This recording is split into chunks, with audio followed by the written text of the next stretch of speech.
మాట్లాడకండి. తెలంగాణ గ్రామ పంచాయతీ employees and workers union CIT union పిలుపులో భాగంగా ఈరోజు అన్ని గ్రామాలలో సఫాయి బంద్కి పిలుపునివ్వడం జరిగింది. ఆ పిలుపులో భాగంగా అన్ని మండల కేంద్రాలలో ఎంపీడీఓ ఆఫీసు వద్ద టెంట్లు వేయడం జరిగింది. అదేవిధంగా ఇలా సూర్యాపేట జిల్లా మోతే మండల కేంద్రంలో మా ఎంపీడీఓ ఆఫీస్ ముందు సమ్మె టెంట్ వేయడం జరిగింది. ముఖ్యంగా మా ప్రధాన సమస్యలైన కార్మికుల సమస్యలు మొట్టమొదటిగా ఏంటిదంటే మల్టీపర్పస్ విధానాన్ని రద్దు చేయాలి. ఎందుకు రద్దు చేయాలంటే ఇప్పటికీ చాలాసార్లు మేము విన్నవించుకున్నాం. మల్టీపర్పస్ అనే విధానం తీసుకొచ్చి కార్మికుల మీద అధిక పని భారం పడుతుంది.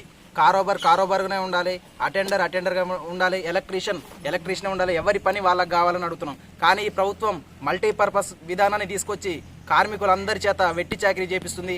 ఇప్పటికైనా కాంగ్రెస్ ప్రభుత్వం మాకు ఇచ్చినటువంటి హామీలు అమలు చేయాలని కార్మికులందరి తరపున మరియు మా యూనియన్ తరపున అందరి తరపున కూడా కోరుకుంటున్నాను. అదేవిధంగా ఒక కార్మికునికి ఎలక్ట్రీషియన్ పని రాకపోతే ఎలక్ట్రీషియన్ రాని వారి చేత ఎలక్ట్రీషియన్ పని చేపిస్తే కార్మికులు ప్రమాద బారిన పడుతురు, కార్మికులు చనిపోతురు. అదేవిధంగా ట్రాక్టర్ డ్రైవింగ్ నైపుణ్యం లేని వారి చేత ట్రాక్టర్ డ్రైవింగ్ చేపించి అదేవిధంగా కొంతమంది కార్మికులు ఇప్పటికే ప్రాణాలు కోల్పోయారు.